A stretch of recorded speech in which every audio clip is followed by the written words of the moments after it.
ओम श्री गणेशाय नमः। वेलकम मेरे स्वीट स्वीट डायनामिक बच्चों। Why I have used this dynamic. अब डायनामिक का भी रोल क्या है आज देखना है। Today's topic is stomach. Already we have discovered about so many things, you know, buccal cavity, tooth, tongue, salivary gland, pharynx, and in the last video we have discussed about the esophagus. This is the esophagus. And next today is your incredible stomach. ये bottle, ये आपके आज stomach को feel कराएगा. Now inside this, ये क्या है? एक muscular hollow bag और sac like structure है ना, जे शेप्ड, एनसीईआरटी लाइन जे शेप्ड रहता है, hollow muscular bag like structure है ये, और इसके अंदर में हॉलो ल्यूमेन है जहाँ पे डाइजेशन होता है, गैस्ट्रिक जूस का सिक्रेशन होता है, एक एक करके पढ़ने वाले हम लोग। And it is covered by many tissues है ना, एंड फॉर्मिंग 4 बेसिक लेयर्स। वो हम लोग पहले भी डिस्कस कर चुके हैं in the previous videos. I will give all the links in the description. अब यहाँ पे देखो ये different layers of the tissue. Oesophagus यहाँ पे आया, इसोफेगस, और पियर्सिंग ए डायफ्राम। डायफ्राम कौन सा था? यहाँ पे एक मस्कुलर बैंड था है ना, which was separating your thoracic cavity, chest cavity and abdominal cavity. So abdominal cavity के अंदर जैसे ही इसोफेगस एंटर किया, यहाँ पे इसका एक रिंग जैसा मसल का देखो, एक मस्कुलर रिंग यहाँ पे अंदर की तरफ, इसके अंदर की तरफ रहता है, राइट, इसके अंदर की तरफ यहाँ पे रहता है। ये स्क्वीज होता है, कंट्रैक्शन रिलैक्सेशन होता है, and it guides the food bolus which passes through the oesophagus and enters into the stomach, right. तो ये इसका नाम क्या था? ऑलरेडी हम लोग डिस्कस कर चुके हैं, gastro-oesophageal sphincter. This one, gastro-oesophageal sphincter. अगर इसका कंट्रैक्शन में प्रॉब्लम आता था तो कौन सा डिजीज था? एक्लेशिया कार्डिया, या फिर GERD, gastroesophageal reflux disorder. It is gastroesophageal reflux disorder. लेकिन अगर रिलैक्सेशन में इसका प्रॉब्लम होता था तो achalasia cardia. Please refer the previous video, esophagus. अब देखो ये जो स्फिंक्टर स्क्वीज होता है, कॉन्ट्रैक्ट होता है या रिलैक्स होता है, फूड को पास करता है। Now this is your stomach. अब स्टोमक यहां से स्टार्ट हुआ, ये जे शेप्ड है, अराउंड 30 सेंटीमीटर लॉन्ग, हॉलो है ना, मस्कुलर मसल का लेयर्स हैं यहाँ पे, और ये बैग और सैक लाइक स्ट्रक्चर है। लेकिन जब ये खाली एम्प्टी स्टोमक रहता है, इसका अंदर का लेयर है ना, म्यूकोसल लेयर, उसमें एक लॉन्गिट्यूडनल ऐसा लंबाई में फोल्डिंग्स रहते हैं। अभी आगे दिखाऊंगा, that is called रुगे, it is a temporary one. Anyway, late us see the different parts of the stomach. ये स्टोमक का अगर मैं डिफरेंट लेयर्स निकाल दूं, व्हाट आर द लेयर्स? अभी पढ़ेंगे हिस्टोलॉजी इसके बाद। ऊपर वाली part just below the oesophagus, this is the smallest part of the stomach which we called cardiac stomach, cardiac part. उसके बाद towards the left the bulging area, that is called what? Fundus. ये है fundus. Next सबसे बड़ा वाला middle part, this is called corpus और the body, है ना। अगर यहाँ पे आपका कार्डियक हुआ, यहाँ पे fundus, and the middle part it is known as corpus. Next down the line यहाँ पे ये नैरो पार्ट आपका हो जाएगा pylorus. This one is your pylorus, ठीक है।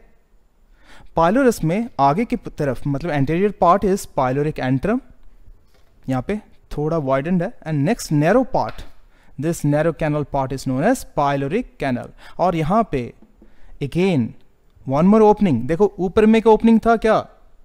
इसमें इसको कार्डियक ओपनिंग बोलते थे, क्योंकि इस जगह पे आपको हमारा हार्ट मिलता है, that is why cardiac opening, और गैस्ट्रोइसोफेजियल ओपनिंग बोल सकते हो। यहाँ पे नीचे this opening is known as pyloric opening, and here again we are going to get what? One more sphincter. यहाँ पे जो स्फिंक्टर आपको यहाँ पे मिला था, यहाँ पे भी एक यहाँ पे स्फिंक्टर मिलने वाला है। What exactly the sphincter is हम लोग डिस्कस कर चुके हैं। ये सर्कुलर मसल का एक थिक रिंग जैसा स्ट्रक्चर रहता है।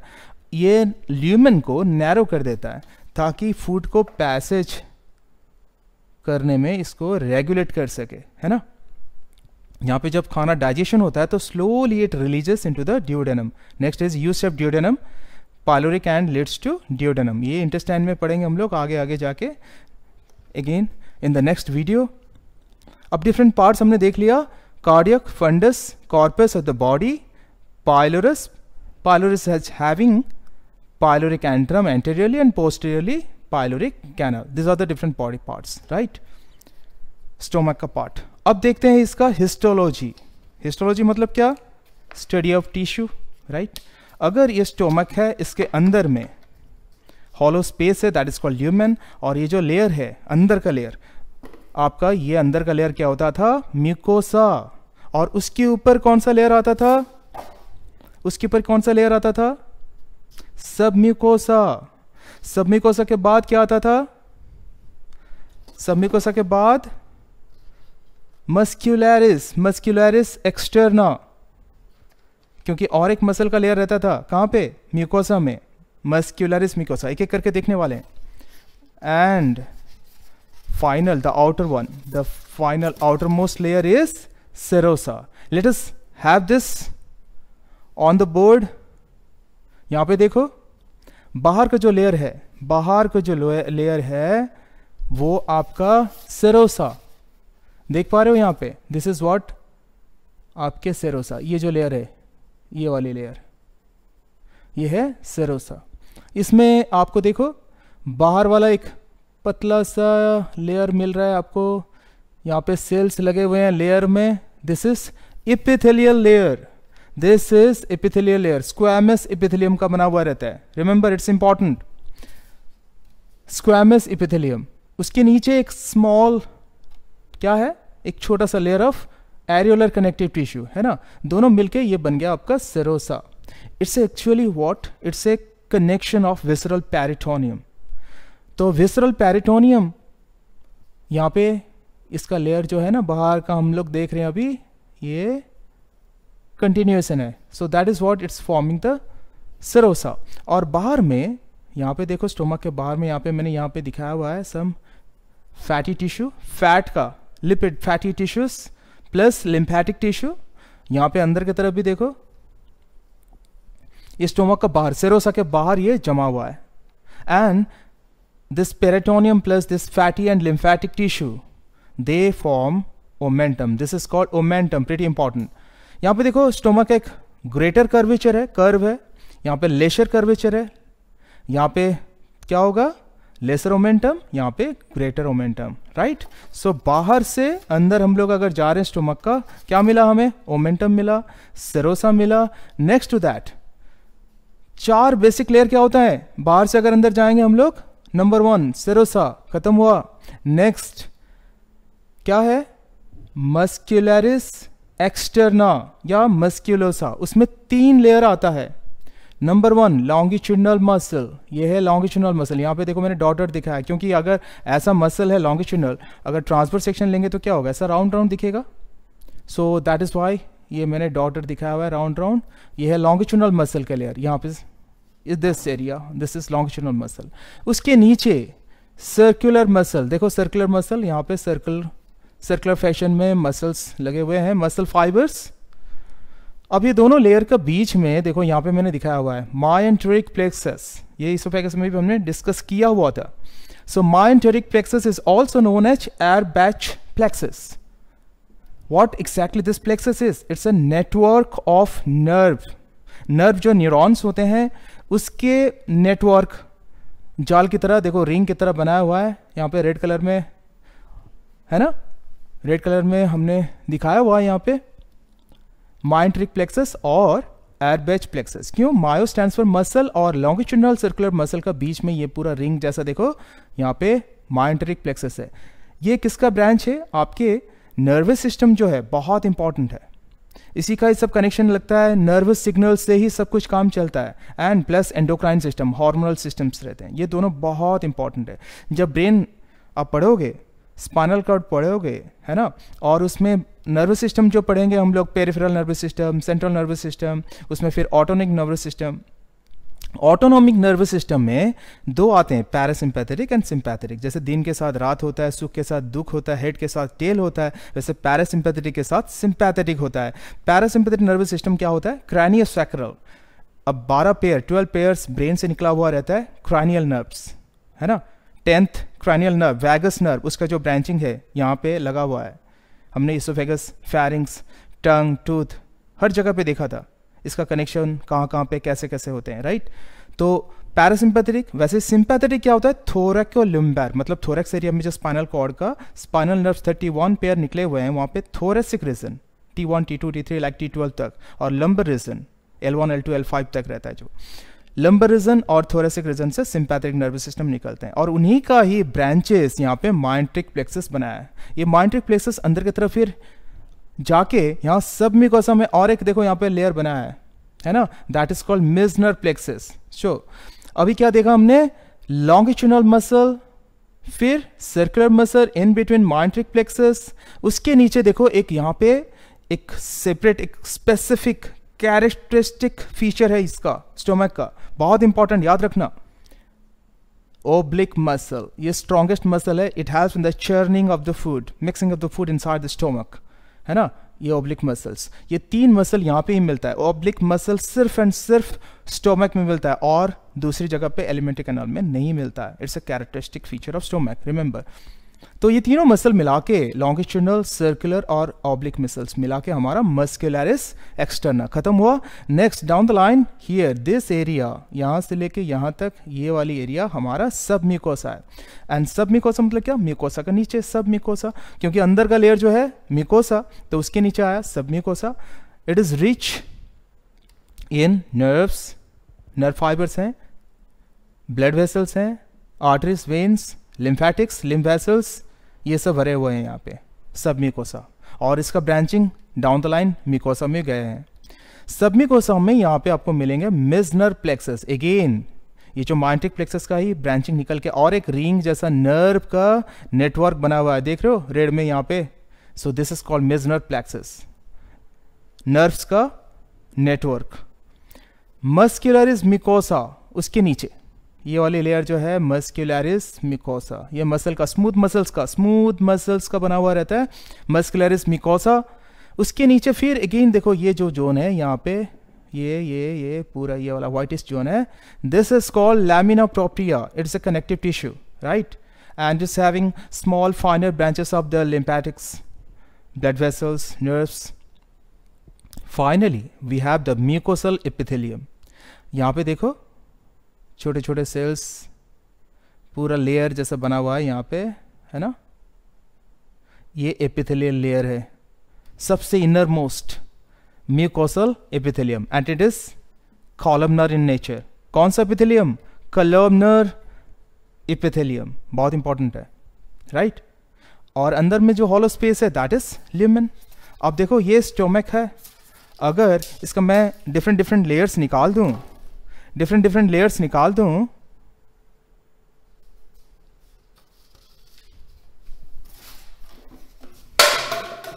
देखो ये आपकी क्या है, इनर ल्यूमेन है, ये आपके इनर ल्यूमेन है, ठीक है, हॉलो स्पेस है। और उसके चारों तरफ क्या है हमारा, ये वाली म्यूकोसा, है ना। म्यूकोसा का फिर इनर मोस्ट अगर मैं दिखाऊं, यहां पे जैसे देखा था हमने, इनर मोस्ट लेयर क्या था आपका, इनर मोस्ट एपिथेलियम। ये एपिथेलियल लेयर है और इसमें छोटे छोटे जो सेल्स है लगे हुए हैं लेयर के जैसे, ठीक है। उसके चारों तरफ हमारा जो ये जो स्पेस आप देख रहे हो, ये है कनेक्टिव टिश्यू, जो कि लैमिना प्रोप्रिया यहाँ पे है ना, लैमिना प्रोप्रिया, ये वाली लेयर लैमिना प्रोप्रिया, ये हो गया एपिथेलियल लेयर, है ना। और ये अगर मसल मान लेंगे तो स्मूथ मसल्स का मस्कुलरिस म्यूकोसा। सो तीनों लेयर, मतलब यहाँ पे लैमिना प्रोप्रिया, मस्कुलरिस म्यूकोसा और एपिथेलियम, म्यूकोसल एपिथेलियम, तीनों मिला के हो गया म्यूकोसा। सो एपिथेलियम जो है इनर लेयर, देख रहे हो, ये बहुत इंपॉर्टेंट है। इसमें जो छोटे छोटे सेल्स हैं आप लाइन में लगे हुए हैं, ये लैमिना प्रोप्रिया के तरफ, मतलब इस तरफ लैमिना प्रोप्रिया के तरफ फोल्डेड है, जैसे अभी मैं दिखाऊं, ऐसा फोल्डेड है, ऐसा फोल्डेड है।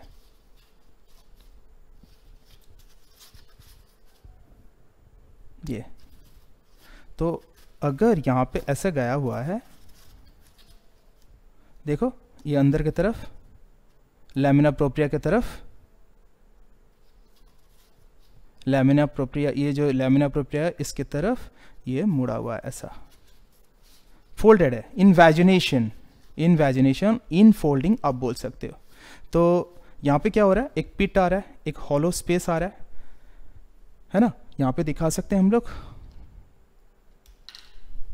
देखो यहाँ पे ये जो पिट आ रहा है, यहाँ पे पिट आ रहा है, यहाँ पे पिट आ रहा है, तो ये जो हॉलो स्पेस है पिट, यहाँ पे इस जगह पे अगर ऊपर से देखेंगे तो स्मॉल स्मॉल खड्डा जैसा, ग्रुप जैसा रहता है पिट, इसको बोलते हैं गैस्ट्रिक पिट। अगर इसको मैं बड़ा करके दिखाऊं, यहाँ पे देखो, जस्ट लुक दिस, ये सरफेस है, ये सरफेस ऑफ एपिथेलियम, ये एपिथेलियल सरफेस है, ये एपिथेलियल सरफेस है, देखो।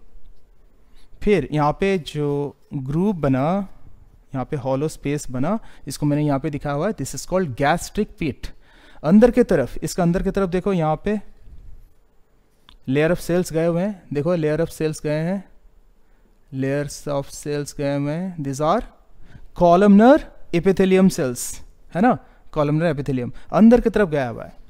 तो और एक ट्यूब जैसा बन गया, ये ट्यूब जैसे बन गया, and this is known as gastric gland. तो ये जो आपका यहाँ पे ट्यूब जैसा बना, ये हो गया गैस्ट्रिक ग्लैंड। इस जगह पे इसका नेक आ गया, जो स्ट्रेट पार्ट है इसको बोलते हैं इस्थमस, इसको सरफेस बोलते हैं, है ना, और ऊपर में gastric pit. So gastric pit leads to a tubular structure that is called as gastric gland or tubular gland. So gastric gland is what? Tubular in nature, coiled, branched, है ना, ये रहता है ऐसा, coiled branched रहता है। कभी कभी क्या रहता है, यहाँ फंडिक रीजन में ये simply tubular रहता है, याद रखना, इट्स इंपॉर्टेंट।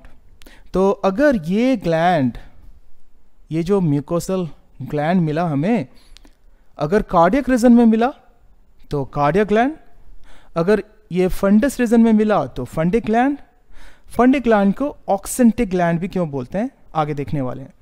और बॉडी कॉर्पस में मिलते हैं तो भी फंडिक ग्लैंड, और नीचे पाइलोरिक रीजन में मिलेंगे तो pyloric gland. So this is gastric gland. कभी कभी रहता है ट्यूबुलर सिंपल, कभी कभी ट्यूबुलर सिंपल कॉइल्ड ब्रांच्ड रहता है। Mostly in the pyloric region they are branched, ठीक है, और फंडिक कॉर्पस रीजन में सिंपल ट्यूबुलर रहते हैं। So cardiac gland, fundus and corpus में भी वही फंडिक ग्लैंड रेफर किया जाता है। क्यों, अभी इसके लॉजिक देखने वाले हैं।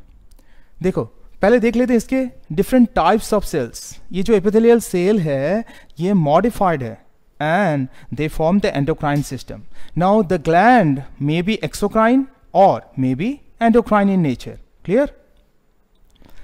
क्यों?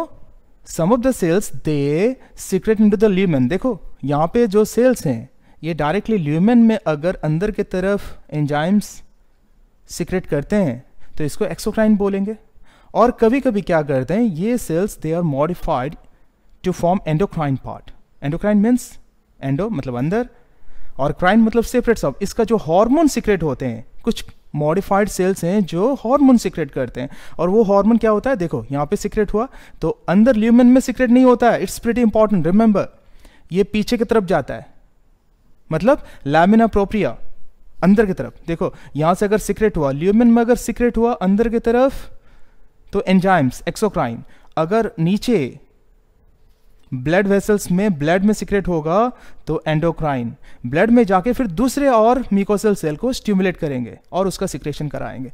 So it will be secreted back into the lamina propria, वहां पे ब्लड्स में आएंगे, ब्लड में आके फिर दूसरे टारगेट सेल में एक्ट करेंगे, endocrine. So both exocrine endocrine in nature, gastric gland. Clear? अभी देख लेते हैं डिफरेंट सेल्स और the different type of cells. Surface में देखो जो सेल्स हैं ये सब है surface mucosal cell, because these cells are also known as foveolar cell. They secrete mucus. Mucus क्या है, ये एक आपका ग्लाइकोप्रोटीन का जो होता है सब्सटेंस है ना, म्यूसिन, और along with the water and electrolytes it forms a thick alkaline gel like secretion that is called mucus. तो mucus secrete करता है तो mucosal cells है ना, and it also present in the isthmus and neck region. So neck में भी हम लोग बोलते हैं mucosal cells, mucus secreting cells, ठीक है। अब म्यूकस म्यूकस म्यूकस इतना क्यों रहता है? क्योंकि देखो, अगर इंटरनल लेयरिंग जो रहता है, इंटरनल, ये हॉलो ल्यूमेन है, यहाँ पे जब एसिड सिक्रेशन होगा तो इसको ना डैमेज कर देगा।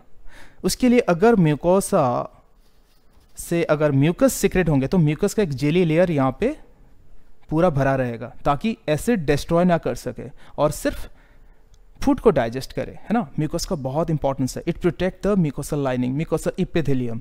ठीक है, नेक्स्ट डाउन द लाइन देखो यहाँ पे जो सेल्स हैं ट्यूबल के अंदर में, अभी देखो डिफरेंट टाइप ऑफ सेल्स हैं।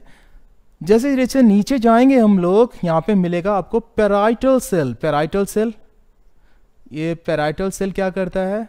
पेराइटल सेल आपका हाइड्रोक्लोरिक एसिड का सिक्रेशन करता है, इसका अंदर नहीं होता है एक्चुअली।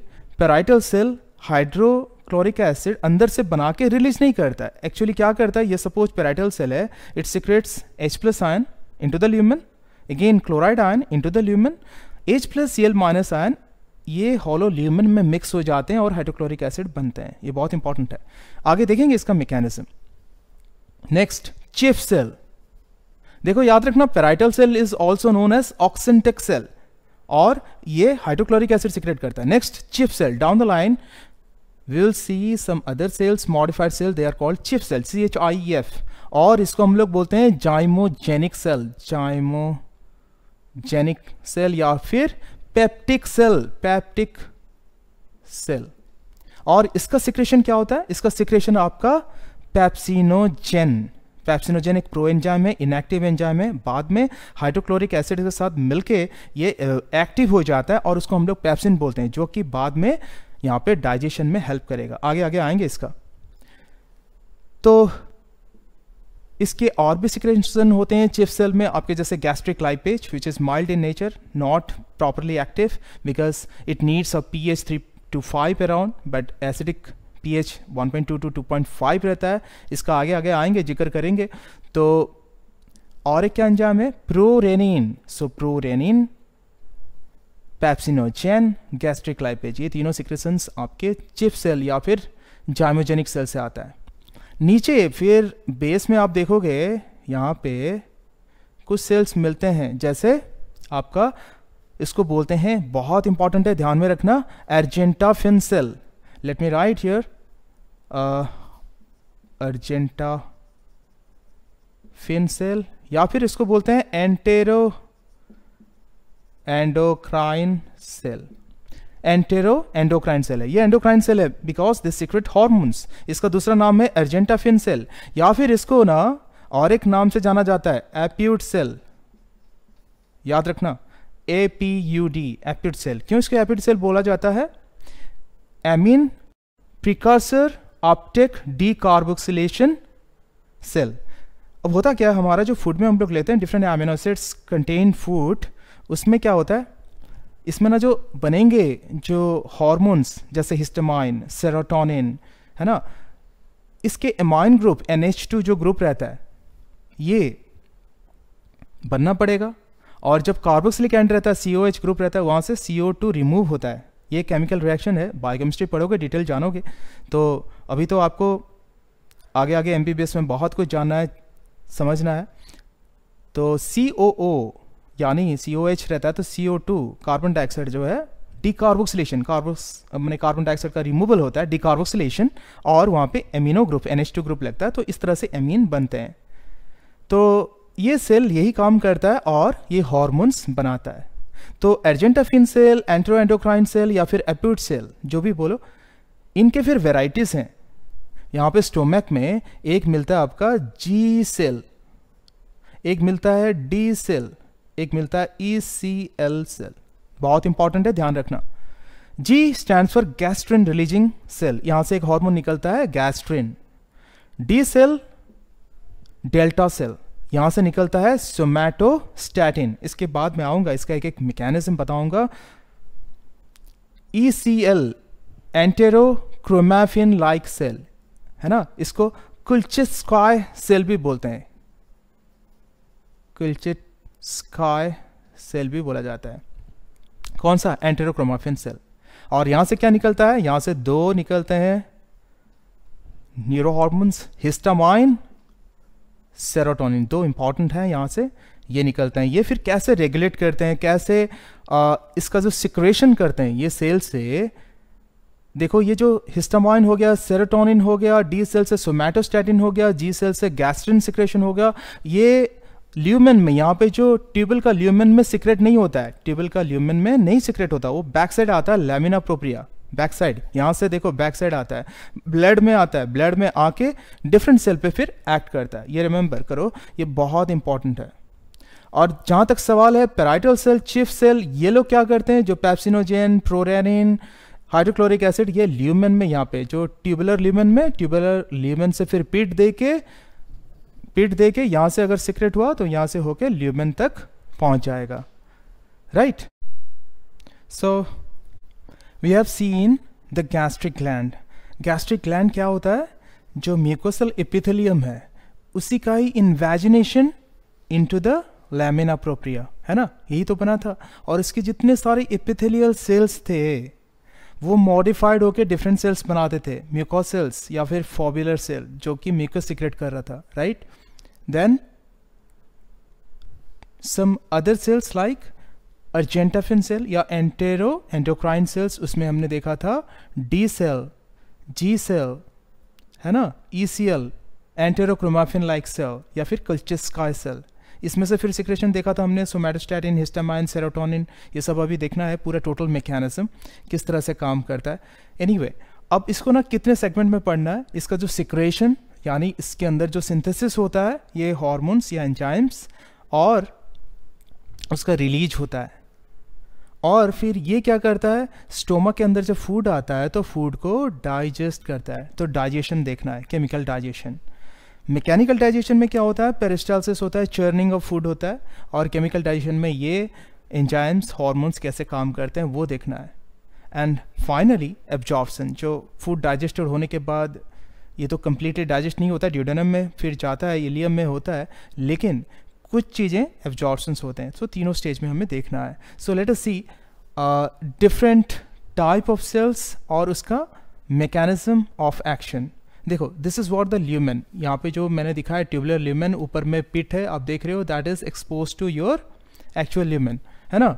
ये स्टोमक है और यहाँ पे हमने देखा इसका ल्यूमेन ये है, और उसके चारों तरफ क्या है, जो सेल्स हैं, ये ल्यूमेन है तो इसके चारों तरफ जो सेल्स है, ये सेल मैंने यहाँ पे दिखाया हुआ है, एक बड़ा सा सेल दिखाया, this is what parietal cell, ये वाली पैराइटल सेल।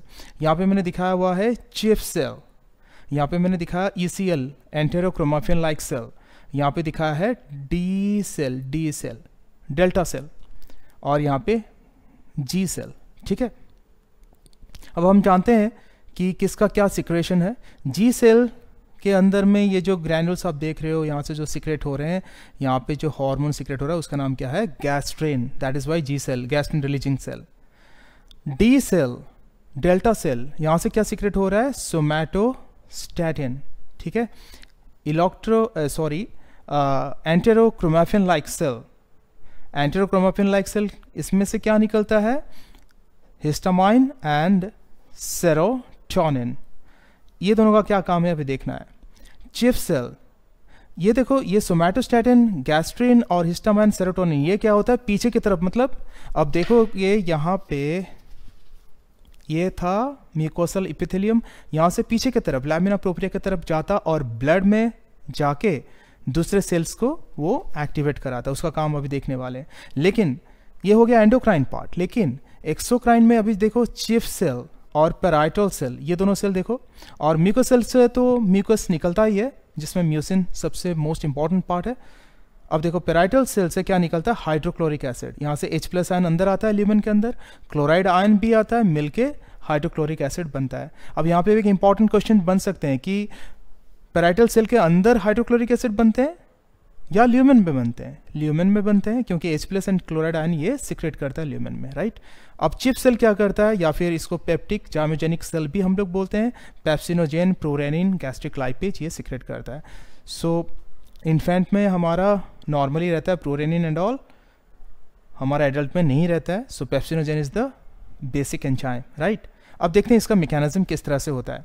देखो यहाँ पे ये जाके रेस्पिरेटरी सिस्टम में क्लोराइड शिफ्ट वगैरह और कार्बनिक एसिड जो बफरिंग सिस्टम सर्कुलेटरी सिस्टम में इसका कनेक्शन लगने वाला है. सो इट्स प्रीटी इंपॉर्टेंट, ध्यान देना.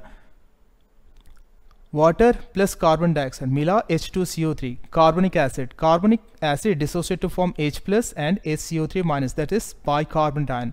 बाइकार्बोनेट आयन देखो अभी ब्लड के ये जो पोर्शन है ये मैंने दिखाया ब्लड, और ये सेल ये स्टोमक का ल्यूमेन. देखो बाहर की तरफ क्या रहता है, लैमिना प्रोप्रिया रहता है ना, तो ब्लड रहता है. उस तरफ ब्लड वेसल जो कैपिलरीज वगैरह उसको मैं दिखाया यहाँ पे. तो ब्लड में क्या चला गया आपका हाइड्रोक्लोरिक बाइकार्बोनेट आयन, और बदले में क्लोराइड आयन जो नेगेटिव आयन ये अंदर आ गया. यहाँ पे देखो एक्सचेंज हो रहा है, एक प्रोटीन है यहाँ पे, इसको बोलते हैं एंटीपोर्टर. देखो जब सेल बायोलॉजी में प्लाज्मा मेम्ब्रेन में आप देखोगे तो छोटे छोटे प्रोटीन्स जो रहते हैं इनको बोला जाता है यूनिपोर्टर या फिर एंटीपोर्टर या फिर सिम्पोर्टर. जब दो मॉलिक्यूल्स सिंगल डायरेक्शन में जाते हैं तो सिम्पोर्टर, एक जाता है एक ही डायरेक्शन में तो यूनिपोर्टर, और दो ऑपोजिट डायरेक्शन में जाते हैं, जैसे क्लोराइड अभी अंदर जा रहा है और बाइकार्बोनेट आयन बाहर जा रहा है यानी ब्लड में जा रहा है और ये सेल के अंदर आ रहा है, तो एक्सचेंज हो रहा है ऑपोजिट डायरेक्शन में. दिस इज एंटीपोर्टर, क्योंकि यहाँ पे ATP भी लगा रहता है. So it is a ATPase enzyme, right. तो आ गया क्लोराइड आयन अंदर जाके, फिर यहाँ पे अंदर का जो प्लाज्मा मेम्ब्रेन है यहाँ पे चैनल है क्लोराइड चैनल, उसके थ्रू ल्यूमेन में आके क्लोराइड पहुंच गया. नेक्स्ट देखो H प्लस आयन यहाँ से निकला था, H प्लस आयन भी अंदर चला गया ल्यूमेन में, लेकिन यहाँ पे एक्सचेंज हो रहा है और एक एंटीपोर्टर के साथ. यहाँ पे ATP है and this is known as proton pump. K plus H plus ATPH, H plus अंदर गया और K प्लस बाहर आया. तो पोटेशियम कहाँ से आता है, देखो ब्लड से यहाँ से आया, ट्रैवल किया, ये भी एक्सचेंज होता है और एक एंटीपोर्टर के साथ. यहाँ पे सोडियम पोटेशियम ATPH है ना, Na प्लस बाहर, पोटेशियम अंदर गया, यहाँ चैनल होते हुए पोटेशियम चैनल के थ्रू अंदर ल्यूमेन में गया, फिर वापस यहाँ पे इसका साथ एक्सचेंज हो गया, किसके साथ, प्रोटॉन के साथ, राइट. यहाँ पे सोडियम देखो, फिर यहाँ पे H प्लस आयन के साथ यहाँ पे NaH प्लस ATPH और एक antiporter. Because of this exchange they can manage the ions in and out of the cell, right.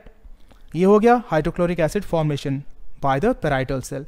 अब यहाँ पे देखो जो इसका प्लाज्मा मेम्ब्रेन है यहाँ पे रिसेप्टर्स हैं, ठीक है. रिसेप्टर्स प्रोटीन मॉलिक्यूल्स है, उसके साथ ये सब जो मॉलिक्यूल्स है वो फिट होता है. सपोज ये मैं कैप रख दूं, ये अगर रिसेप्टर है तो ये वाली क्या है आपके हार्मोन्स है या फिर दूसरे सिग्नलिंग एजेंट है जो कि इसके साथ फिक्स होता है, तो अंदर में सिग्नलिंग होता है. ये सिग्नलिंग आप जाके मेडिकल फार्माकोलॉजी MBBS में पढ़ोगे, सेकेंड ईयर में डिटेल पढ़ने वाले हो. इवन एंडोक्राइन सिस्टम है यहाँ पे क्लास 11 में भी आपको थोड़े बहुत कनेक्शन मिलेंगे. साइक्लिक AMP, एडिनिलाइल साइक्लेज, ये जो IP3 DAG pathway, inositol triphosphate and diacyl glycerol, ये पैथवे कैल्शियम आयन जैसे कैलमोटलिन बहुत सारे सेकेंडरी मैसेंजर है, मतलब कि एक रिले रेस की तरह ये आयन मॉलिक्यूल्स अपना सिग्नल अंदर देते हैं तो फिजियोलॉजिकल रेस्पॉन्स होते हैं. तो यहाँ पे रिसेप्टर जो मैकेनिज्म है उसको बोलते हैं हम लोग फार्माकोडायनामिक्स. तो ये डायनामिक इसलिए मैंने बताया था, डायनामिक्स, काइनेटिक्स, काइनेमैटिक्स मतलब क्या, मूवमेंट होता है, मोशंस, तो आप जानते हो काइनेटिक्स, तो एब्जॉर्प्शन हो रहा है, डिस्ट्रीब्यूशन, एलिमिनेशन, ये सब प्रोसेस है. जब सेल के अंदर जब प्लाज्मा मेम्ब्रेन में जब पहुंचता है, रिसेप्टर कैसे बिहेव करता है, सेल उसको मॉलिक्यूल्स को लेता है, वो है डायनामिक पार्ट. देखो यहाँ पे अब दिखाऊं मैं, यहाँ पे सोमैटोस्टैटिन, गैस्ट्रिन, हिस्टामाइन, सेरोटोनिन, ये सब कैसे काम करते हैं. देखो सबसे बड़ी बात है कि हंगर कहाँ से स्टार्ट होता है, भूख कहाँ से स्टार्ट होता है, दिमाग से.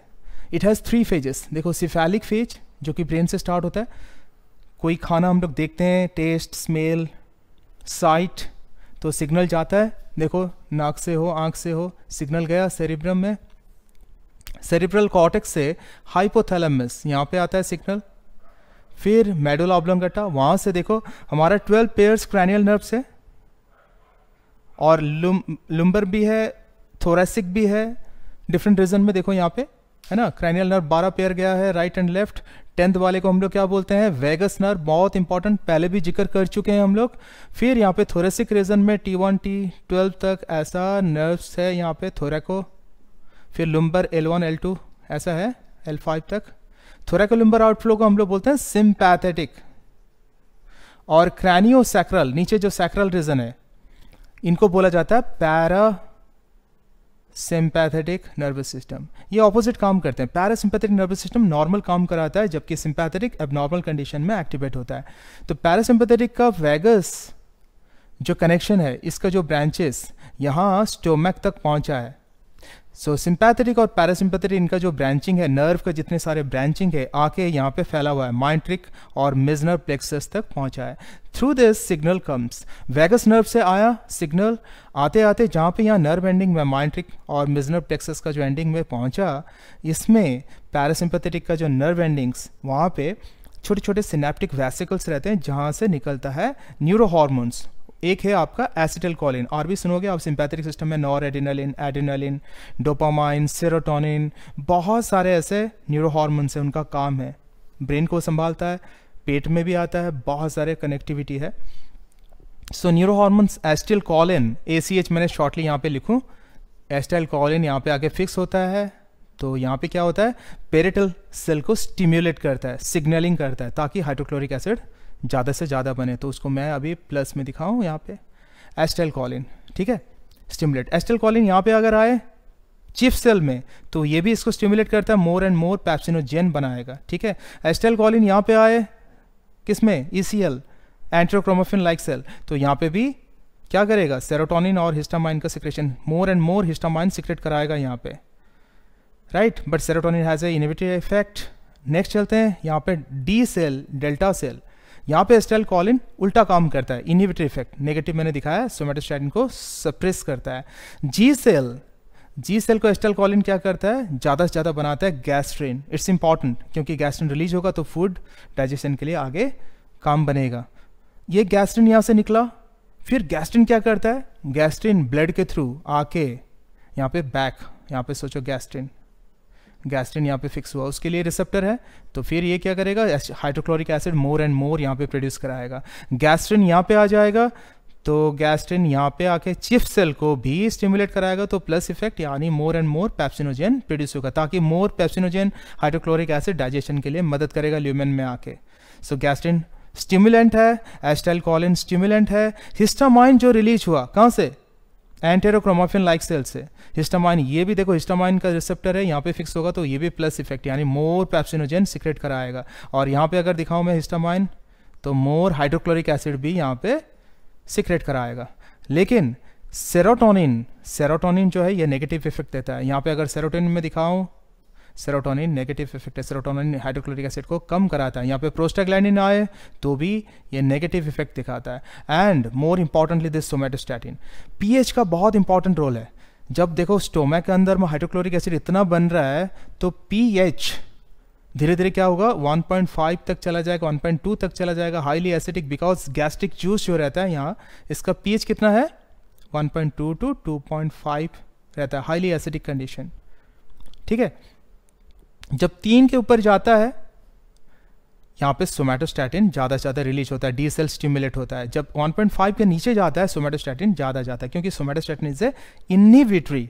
अगर सोमेटोस्टैटिन यहाँ पे लग जाए तो सोमेटोस्टैटिन क्या करेगा, यहाँ पे रिसेप्टर में लग जाए सोमेटोस्टैटिन, तो हाइड्रोक्लोरिक एसिड को क्या करेगा, कम कराएगा, ठीक है। यहाँ पे लगे तो कम कराएगा।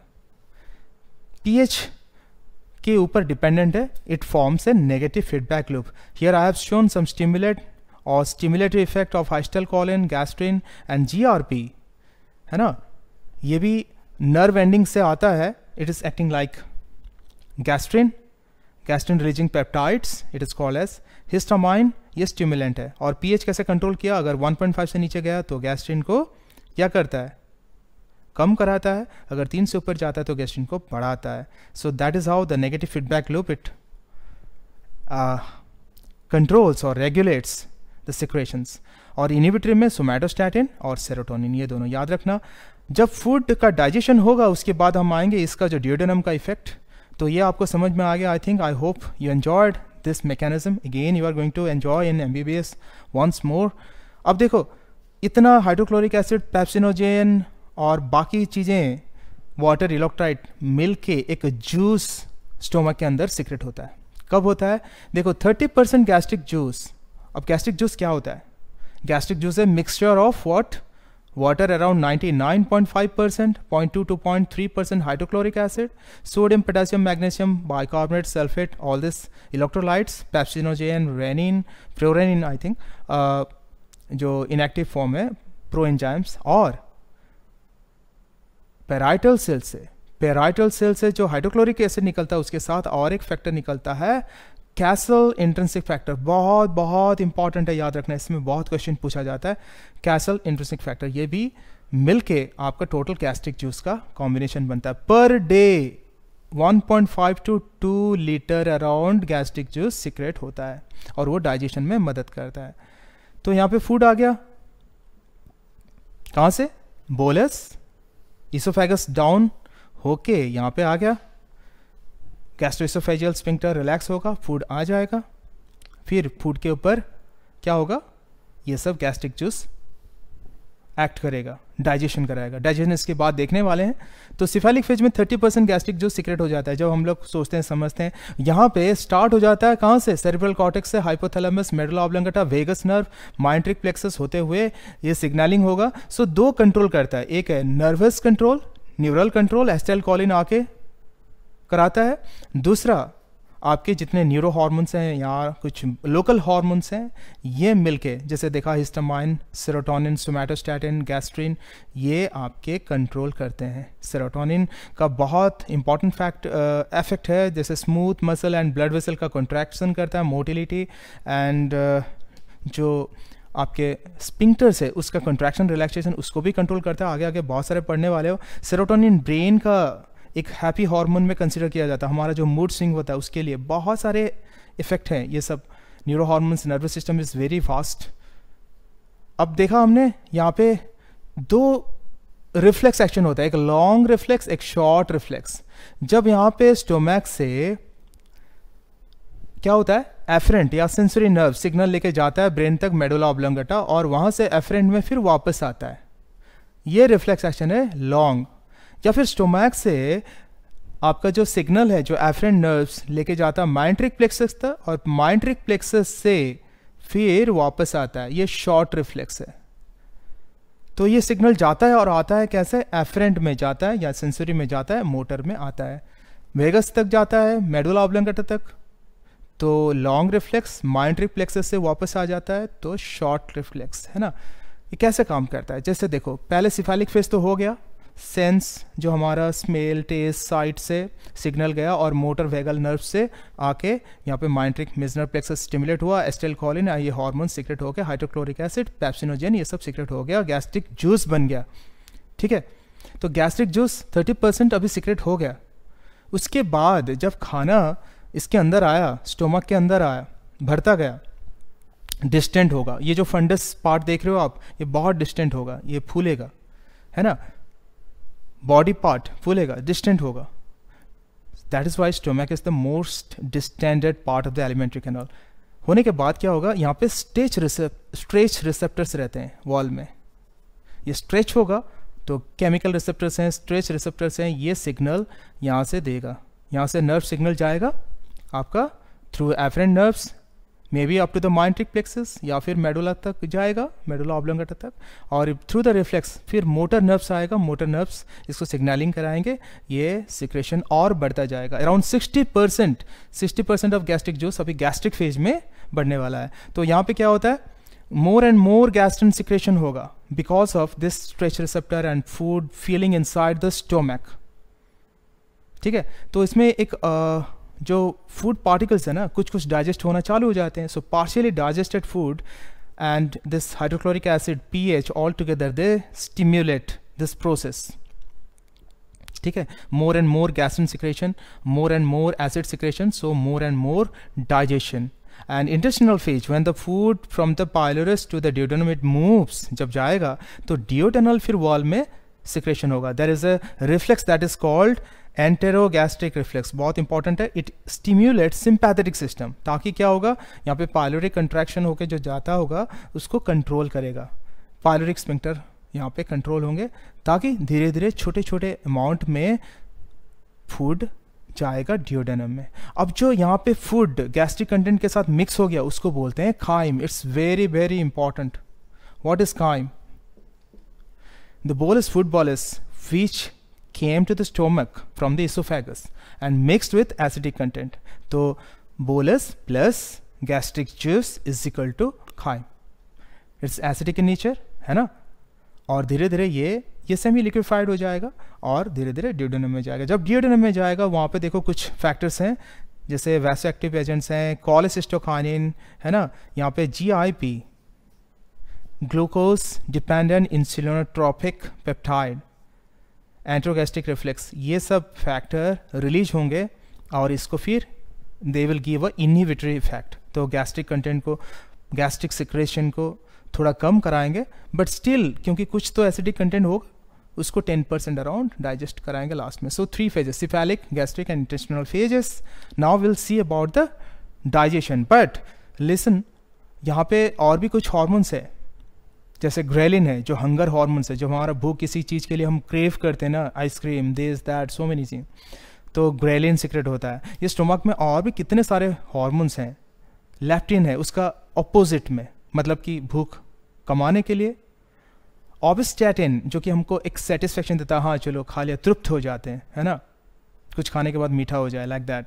तो ऐसा बहुत सारे हार्मोन है. एंडोर्फिन, एनकेफेलिन, ये सब जब मनपसंद खाना खाते हैं एंडोर्फिन सीक्रेट होता है. जब एक्सरसाइज करते हैं, पसीना बहाते हैं, सेरोटोनिन, ये जो मूड स्विंग करते हैं ना, डोपामाइन, सेरोटोनिन, इसके ऊपर मैं एक ज़रूर वीडियो बनाऊंगा, और कैसे हमारा ब्रेन में काम करता है, कैसे यहाँ से पेट और दिमाग का कैसे कनेक्शन है, कैसे हम लोग हैप्पी रहते हैं, कभी ये हार्मोन कैसे सीक्रेट होते हैं, इसका बहकाव में कैसे आ जाते हैं हम लोग. और जब cerebral cortex, pre frontal cortex हमारा कोई डिसीजन लेता, हमारा इमोशनल ब्रेन या फिर ये जो neurochemicals, how they react. Anyway, now will see the digestion. Digestion means what? Digestion is the breakdown of the complex food into the simpler form. हमारे पास carbohydrate, protein, lipids, 3 तरह का food होते हैं, right.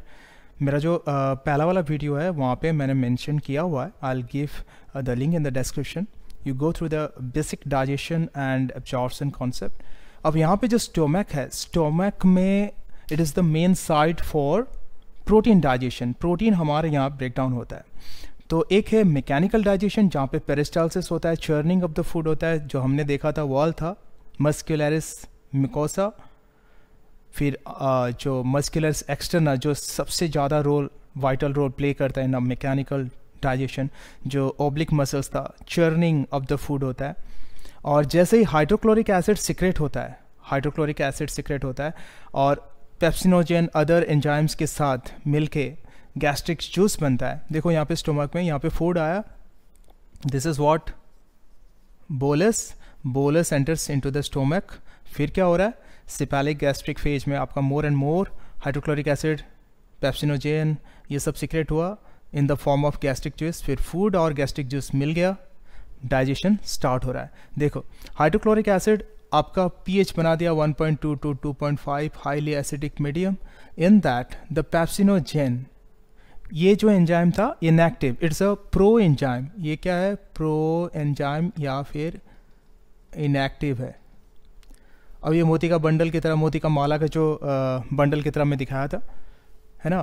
Protein जो peptide chains होते हैं आपस में फोल्डेड होके primary, secondary, tertiary, quaternary proteins बनते हैं, है ना. बायोमोलिकुल्स में डिटेल पढ़ने वाले. So this is what the protein structure, मैंने यहाँ ऐसा दिखाया हुआ है. ये चेन है पेप्टाइड चेन्स, है ना, और इसके साथ बाकी फंक्शनल ग्रुप्स भी जुड़े हुए हैं. हाइड्रोक्लोरिक एसिड क्या करता है, इसको ब्रेक करके डिफरेंट फंक्शनल ग्रुप को एक्सपोज करता है. So now this is called as pepsin. This is the active one. Suppose मैं यहाँ दिखाऊँ, ये वाली पेप्सिनोजेन आप पे हाइड्रोक्लोरिक एसिड एक्ट किया, इसको ब्रेक किया, and now it is reactive. It can write, means it can react. This pepsin, this active pepsin will act on the protein. Protein के ऊपर ये काम करेगा. सपोज हमारे प्रोटीन, हमने पल्सेस खाया, चिकन, मटन, जो भी आप खा रहे हो, मिल्क खा रहे हो, प्रोटीन्स आपको मिल रहे हैं, और उस प्रोटीन के ऊपर ये टूट पड़ेगा, कौन, पेप्सिन. अब फिर रिएक्शन के बाद इसके छोटे छोटे टुकड़े बन जाएंगे. देखो ये हो जाएंगे proteoses and peptones. Proteoses, peptones, ये छोटे छोटे इसके फ्रैगमेंट्स हैं. इसमें क्या है, पेप्टाइड चेन भी है और कुछ दूसरे फंक्शनल ग्रुप से जुड़े हुए रहते हैं. It's a derive protein, proteases and peptones. ये कंप्लीट डाइजेशन नहीं है, ये आगे जाके और टूटने वाला है. आगे डियोडेनम, इलियम में जाएगा, फर्दर डाइजेशन होगा, then it has its absorption. तो कुछ पेप्टाइड्स भी शायद बनेंगे यहाँ पे। नेक्स्ट ये पेप्सिन का स्टोरी। नेक्स्ट है प्रोरेनिन। अब हमारा जो चिप पेप्टिक सेल वो प्रोरेनिन सीक्रेट कर रहा था, वो भी इनएक्टिव था। इट्स ए प्रो एंजाइम और इनएक्टिव ऑन हाइड्रोक्लोरिक एसिड इसको एक्टिव बनाएगा, है ना। तो एक्टिव बन जाएगा रेनिन। देखो RENNIN, एक RENIN है जो एक्सक्रीटरी सिस्टम में हम लोग पढ़ने वाले हैं। रेनिन एंजियोटेंसिन एल्डोस्टेरोन सिस्टम, रैस बोलते हैं, हमारा एक्सक्रीटरी सिस्टम में पढ़ने वाले हैं, राइट। ये रेनिन RENNIN, रेनिन क्या करता है, मिल्क प्रोटीन पे काम करता है। ये मिल्क प्रोटीन है, इसका नाम है caseinogen. It's a soluble, water soluble, और इसको इनसॉलेबल बनाता है, कैसिन में कन्वर्ट कराता है। सपोज ये है कैसिन प्रोटीन है, इसके ऊपर आपके जो रेनिन है ये काम करते हुए इसको बनाएगा पैराकेसिन। पैराकेसिन क्या है, कैसिन देखो यहाँ पे पैराकेसिन, ये मैंने कैसिन को यहाँ पे पैराकेसिन यूँ दिखाया है। So they are actually present in the complex form. Micelles बोलते हैं हम लोग, मिसल्स बोलते हैं या माइसल्स बोलते हैं, जो भी बोलो। इसमें हाइड्रोफोबिक हाइड्रोफिलिक कंपाउंड्स सब मॉलिक्यूल्स जुड़े हुए रहते हैं। और यहाँ पे देखो कुछ नेगेटिव आयंस का एक्सपोजर और लूज करेगा, यहाँ पे स्पेस बनेंगे। और यहाँ पे कैल्शियम, देखो कैल्शियम यहाँ पे मैंने ऐड कराया कैल्शियम। सो कैल्शियम मिलते हुए इनको ना ये एग्रीगेशन बनाएगा, ये सब ग्रुप बन जाएंगे और ये कर्ड बन जाएगा। तो पहले था मिल्क हमारा, अभी मिल्क क्या हो गया, दही बन गया, कर्ड बन गया। And that is why the rennin is known as curdling enzyme, curd बनाता है। इसको काइमोसिन भी बोला जाता है। Other name of rennin is chymosin, ठीक है। लेकिन ये इन्फेंट में, छोटा बच्चे में ही मिलता है, एडल्ट में नहीं होता है। The gastric lipase, the third enzyme which is secreted from the peptic cell. हमारा जो पेप्टिक या जाइमोजेनिक या फिर चिप सेल, यहाँ से ये एंजाइम्स निकलते हैं। तो लाइपेज क्या करता है, लिपिड को तोड़ने वाला लाइपेज, कार्बोहाइड्रेट को तोड़ने वाला कार्बोहाइड्रेट्स, प्रोटीन को तोड़ने वाला प्रोटीएज एंजाइम। तो ये लाइपेज यहाँ पे इतना एक्टिव नहीं रहता, it's a mild one. Why, it needs optimum pH of 3 to 6 around, but हमारा एसिडिक pH तो 1.2 से 2.5 अराउंड रहता है, हाईली एसिडिक रहता है, यहाँ पे इनएक्टिव रहता है। So mostly in the infant we can get this one. Now come down to the absorption. अभी तो खाना डाइजेस्ट हो गया, लेकिन ये इनकम्प्लीट है। ये तो डाइजेशन होने के बाद एब्जॉर्प्शन होना मुश्किल है। लेकिन स्टोमक के वॉल से क्या क्या एब्जॉर्प्शन होते हैं, थोड़े अमाउंट को वाटर हो जाते हैं। NCERT line straight away, less amount of water, क्योंकि इसका परमेबिलिटी जो वॉल का रहता है बहुत कम रहता है उसके लिए। और क्योंकि इसमें कोई transport special ATP oriented and जो इंटेस्टाइन में हमें मिलता है मैकेनिज्म, वो इतना नहीं रहता है। और सबसे ज़्यादा जो म्यूकस रहता है, क्योंकि एसिड हैज़ करोसिव एक्शन, तो स्टोमक का वॉल को म्यूकोसल वॉल को डैमेज ना हो जाए, उसके लिए म्यूकस पूरा भर के रहता है, जेली जैम की तरह ये पूरा लेयर बन के रहता है ना। तब इसका एब्जॉर्प्शन साइड इतना खुलता नहीं है, डाइजेस्टेड प्रोडक्ट का एक्सपोजर कम रहता है। So this are all lacking of stomach wall. Anyway, कुछ fatty acid, alcohol, aspirin like drugs, ये यहाँ पे एब्जॉर्प्शन हो जाते हैं, यानी ब्लड को मूव हो जाता है। एब्जॉर्प्शन क्या है कि स्टोमक का जो ल्यूमेन है, स्टोमक का ल्यूमेन से इसका जो एपिथेलियल लेयर को क्रॉस करते हुए यहाँ पे क्या जाएगा, लैमिना प्रोप्रिया, फिर सबमिकोसा। ये अब के क्या होगा, यहाँ पे ना जो ब्लड कैपिलरीज है उसके अंदर, ब्लड के अंदर घुस जाएगा। That is what absorption. Discuss about two important diseases relating to your stomach, vomiting and peptic ulcer. वैसे तो बहुत सारे डाइजेस्टिव सिस्टम का डिजीजेस है, later part we are going to discuss. What is vomiting? It's a forceful expulsion of your gastric content, मतलब stomach का अंदर में जो खाना है अभी वो सडनली बाहर आ जाएगा माउथ के through, because of diaphragm and abdominal muscle contraction. और इसका कंट्रोलिंग कहाँ से होता है? CTZ, chemoreceptor trigger zone. यहाँ ब्रेन के अंदर जो होता है ना, मेडुला ऑब्लोंगाटा, हाइंड ब्रेन के अंदर, वहाँ पे ये रहता है। तो सिग्नलिंग यहाँ से कुछ भी हमारा कुछ डिस्ट्रेस होता है, टॉक्सिसिटी होता है, मेटाबॉलिक डिसऑर्डर होता है, इन्फेक्शन होता है, bye means of many things here the receptors, chemical receptors यहाँ से सिग्नल देते हैं मेडुला ऑब्लोंगाटा तक। और वो CTZ सेंटर यहाँ पे क्या करता है, उसको नर्वस कंट्रोल से यहाँ से आपका कंट्रैक्शन कराता है मसल्स और सडनली बाहर आ जाता है। This is called vomiting. Acute होता है, क्रॉनिक होता है जब ज़्यादा, 1 महीने से ज़्यादा या फिर लॉन्ग टर्म या short term within a week, short term के लिए एक्यूट होता है, सडनली होता है, क्रॉनिक तो लॉन्ग टर्म के लिए, उसका मोटिलिटी का neuro disorder, pregnancy, so many causes are there. Anyway, now come down to peptic ulcer और गैस्ट्रिक अल्सर। अल्सर क्या होता है, जहाँ पे हमारा पेट के अंदर देखो यहाँ पे हाइड्रोक्लोरिक एसिड, पेप्सिन ये सीक्रेट होते हैं, गैस्ट्रिन रिलीज कराता है more and more hydrochloric acid जब यहाँ पे भर जाता है। वैसे तो यहाँ पे लाइनिंग जो होता है म्यूकोसल लाइनिंग अंदर का, वहाँ पे म्यूकस भरे रहते हैं, है ना, न्यूट्रलाइज करते हैं, एसिड का करोसिव एक्शन से जो म्यूकोसा डैमेज होने का चांसेस है उसको बचाते हैं। But still more and more gastrin secretion, acid secretion होता है, तो फिर क्या करता है, इसको थोड़े थोड़े यहाँ पे ऐसा रेड कलर का अल्सर, है ना, हो जाते हैं। तो इसमें पेन भी होता है, दर्द भी होता है, हीलिंग होने के लिए टाइम लगता है, और मोर and more gastrin HCL pepsin का ये condition may be cause because of so many things, जैसे हेलिकोबैक्टर पाइलोरी, ये एक बैक्टीरियल इन्फेक्शन है, और दूसरा रीज़न है ड्रग जैसे NSAID बोलते हैं हम लोग, non steroidal anti inflammatory drug, ibuprofen, है ना, nimesulide, so many are they are also causing more and more acid secretion, and that may lead to peptic ulcer. In the worst condition, it may lead to Zollinger-Ellison syndrome and gastrinoma, cancer हो जाता है। Gastritis, itis जब लगता है तो inflammation, तो this also leads to gastritis, enterogastritis, duodenum और gastric में inflammation हो जाता है, right? Mechanical digestion में churning of the food हो गया, peristalsis, है ना, जो मूवमेंट होते हैं, churning of the food mostly बोलते हैं हम लोग स्टोमक के अंदर। फिर केमिकल डाइजेशन में हमने देखा पेप्सिन का और रेनिन का, गैस्ट्रिक लाइपेज, एक्चुअली ये लोग इन्फेंट में काम करते हैं, रेनिन, और ये मैक्सिमम पेप्सिन ही काम करता है, प्रोटीन डाइजेशन करता है, राइट। और गैस्ट्रिक जूस में हाइड्रोक्लोरिक एसिड जो है उसका बहुत सारे फंक्शन है, मोस्टली क्वेश्चन उसमें आते हैं और बहुत इंपॉर्टेंट भी है। हमने जब देखा है ना गैस्ट्रिक जूस के अंदर हाइड्रोक्लोरिक एसिड और पेप्सिन, ये हाइड्रोक्लोरिक एसिड बैक्टीरिया को किल करता है, फूड को सॉफ्ट बना देता है और डीनेचर कराता है। डीनेचर इज़ व्हाट, जो मैंने बोला था मोती का माला की तरह जो बंडल प्रोटीन था उसको ना अनफोल्ड कर देता है, ताकि प्रोटीएज, या फिर यहाँ पे प्रोटीएज कौन है, पेप्सिनोजेन, एक्टिव होने के बाद पेप्सिन, तो पेप्सिन काम करता है उसके ऊपर। सो डीनेचुरेशन ऑफ द प्रोटीन ये कराता है। Stop the action of salivary amylase, salivary amylase काम करता है इसोफेगस से जब आता है, मैंने जब माउथ में, तो सलाइवरी एमाइलेज काम करता है, उसका एक्शन को बंद करता है, क्योंकि उसका pH 6.8 अराउंड में काम करता है, लेकिन यहाँ पे तो एसिडिक pH है, right. This are the most important function of hydrochloric acid. और ये एक्टिवेट कराता है किसको, पेप्सिनोजेन से पेप्सिन, प्रोरेनिन से रेनिन, राइट। ये सब इंपॉर्टेंट काम है। एक छोटा सा स्टफ बताना चाहता हूँ, जो रूमिनेंट्स हैं, काउज एंड बफेलोज, उसमें ना कंपाउंड स्टोमक होता है। क्यों कंपाउंड स्टोमक, देखो उसका स्टोमक जो ना ऐसा कुछ 3-4 चैम्बर्स में बटा हुआ रहता है।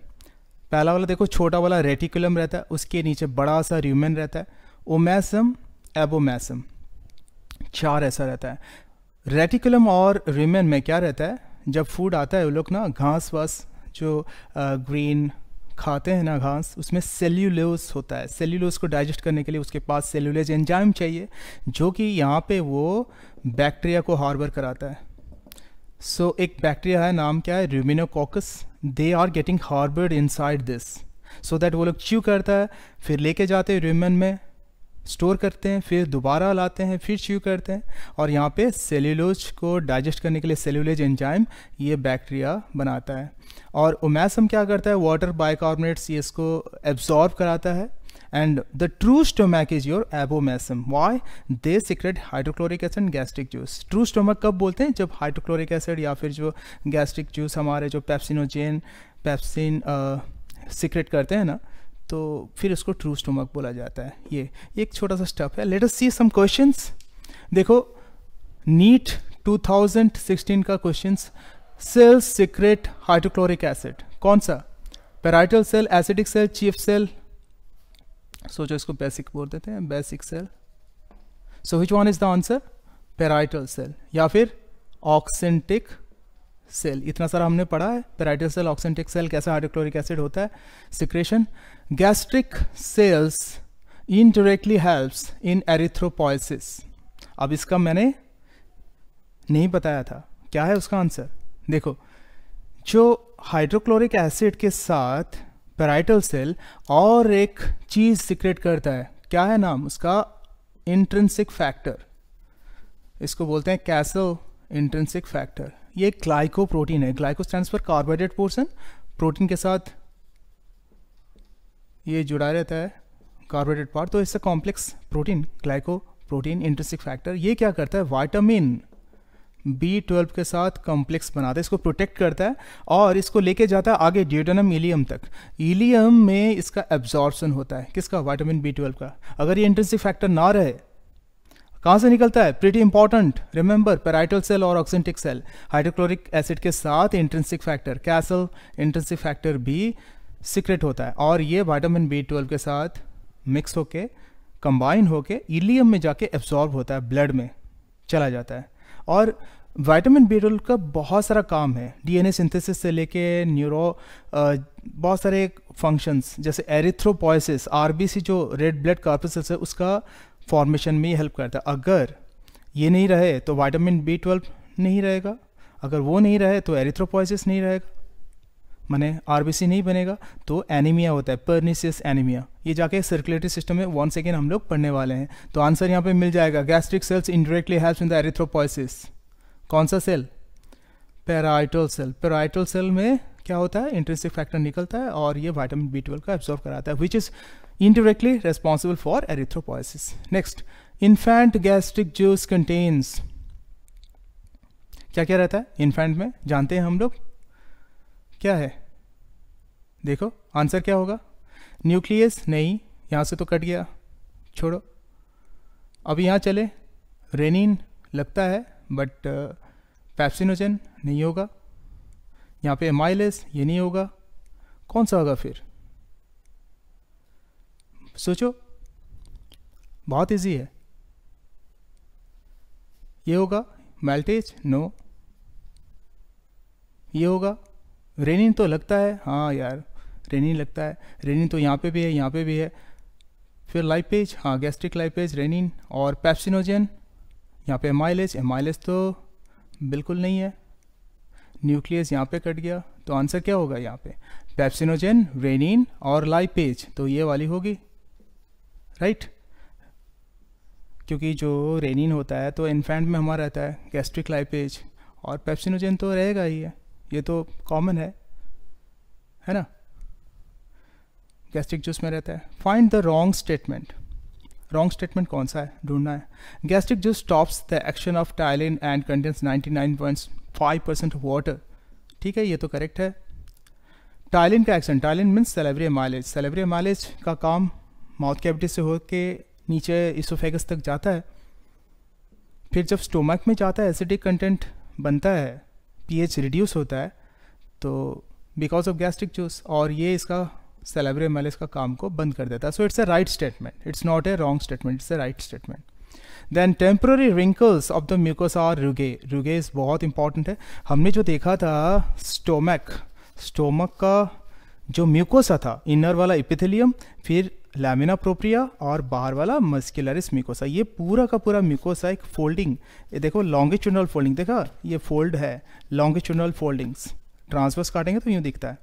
ये लॉन्गिट्यूडनल फोल्डिंग टेम्पररी रहता है, जब खाना भर जाता है तो ये स्प्रेड हो जाता है और रहता नहीं है। It's a temporary wrinkles, longitudinal foldings of mucosa का लॉन्गिट्यूडनल फोल्डिंग्स टेम्पररी रहता है और इसको ही हम लोग बोलते हैं रुगे। So it's a right statement. Gastric secretion is controlled by vagus and argentafin cell. It's again a right statement. Gastric secretion is controlled by vagus and argentafin cell. हमें पता है vagus, vagal reflex देखा था हमने, 10th cranial nerves। argentafin cell क्या है? enteroendocrine cells, इसमें D cell, G cell आपका, और क्या enterochromaffin like cell। ये क्या करते हैं? सिक्रेट करते हैं ना, सोमेटोस्टैटिन, गैस्ट्रिन और हिस्टामाइन, सेरोटोनिन मिलके ये लोग क्या करते हैं? गैस्ट्रिक सेक्रेशन को कंट्रोल करते हैं। So it's a right statement. Hydrochloric acid is synthesised in the parietal cell. It's a wrong statement. Hydrochloric acid parietal cell से निकलता है क्या? H+ और Cl- आयन निकलता है, ल्यूमेन के अंदर हाइड्रोक्लोरिक एसिड बनता है। So it is the right answer, it's a wrong statement, right. Find the right sentence. Sentence क्या है? कौन सा right? Gastric glands are tubular coiled branched invagination of mucosal epithelium in the lamina propria. It's a right statement, right? ऐसा ही है ना, देखा था हमने, ये जो म्यूकोसा एपिथेलियम है वो लेमिना प्रोप्रिया की तरफ ऐसा फोल्डिंग होके हमारा ट्यूबुलर ग्लैंड बन रहा था जिसको हम लोग बोलते थे gastric gland. So it's a right statement. columnar epithelium is modified to gastric gland. Yes, true. Basically columnar epithelium रहता है कहाँ पे, mucosal epithelium में, and they are modified to form D cell, G cell, ECL cell. These are all argentophin cell. Then parietal cell, which is secreting hydrochloric acid, and chief cell or the peptic cell, which secretes what, pepsinogen. तो this is also right sentence. ये दोनों right sentence है. Meissner plexus is present in muscularis. Muscularis में मेजनर plexus नहीं रहता है, ये सब म्यूकोसा में रहता है. मस्कुलरिस में कौन रहता है, माइंटरिक प्लेक्सस रहता है और Auerbach plexus. So it's a wrong statement. So answer will be D, A and B, right. शायद वीडियो थोड़ा लंबा जा रहा लेकिन आपको बहुत फ़ायदे होंगे अगर कंटिन्यूसली आप देखोगे. I have given my links in the description box, so go through all in the sequence one after another, video number 1, 2, 3, so that you can get a complete understanding.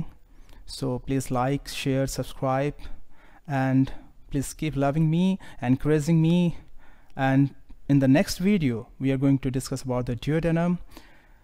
और एक चीज़ थोड़ा सा बोलना चाहता हूँ, देखो जो सेरोटोनिन, जो एंडोर्फिन, एनकेफेलिन, ऐसे बहुत सारे हार्मोन जैसे हिस्टामाइन आपने देखा. सो मोस्टली डोपामिन, सेरोटोनिन, ये मूड स्विंग कराता है, उसको बैलेंस कराता है. ये ब्रेन के अंदर न्यूरॉन्स में न्यूरोकेमिकल्स सीक्रेट होते हैं, नर्व सिग्नल को बैलेंस करते हैं, तभी हमारा कॉन्शियस जो सबकॉन्शियस माइंड कंट्रोल होते हैं, हम लोग एक काम पे फोकस करते हैं. अगर कभी खुश होते हैं तो ये हैप्पी हार्मोन्स बोलते हैं, सेरोटोनिन, एंडोर्फिन. जब एक्सरसाइज करते हैं ये निकलते हैं. डोपामाइन, जब हम लोग खुश होते हैं, कोई काम करते हैं, आगे सक्सेस मिलता है तो डोपामाइन सीक्रेट होता है. ये सब बैलेंस होना चाहिए. So many things. I will make videos about this to make you more focused, to crack the NEET, and to get your dream comes true. Till then, Jai Jagannath.